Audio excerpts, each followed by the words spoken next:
به استعداد چشمت در فریب جان من، هر دم به چشمانت قسم بر سینه داغم می نهد دردم.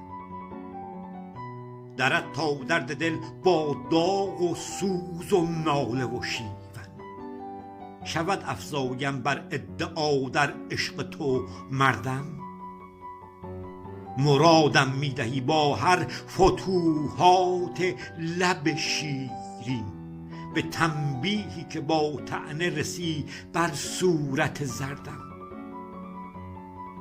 زر آید این مس جان تا نگاهت سوی من داری، به اکسیر نگاه ناز چشمت باورت کردم. تویی هم باور دل هم حضور منطق عقلم، چو در هر ادعا بر عاشقی ایمانت آوردم. به مشتاقی پریشان گشت دل در اوج هر باور، بیاور ساغری تا باورت بازم به جان بردم.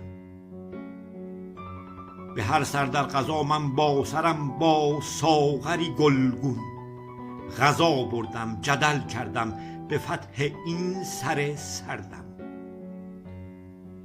سپردم دیده تا بنمایم سر از گشایش ها، گره افکن زلفت کار دل با دیدنت دردم.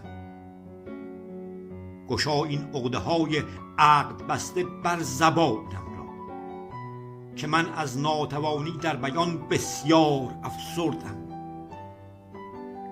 مرا چون از ازل تا بر ابد تابد ز بدرت سو، به سوی چشم طالب سوی کویت دیده بسپارم.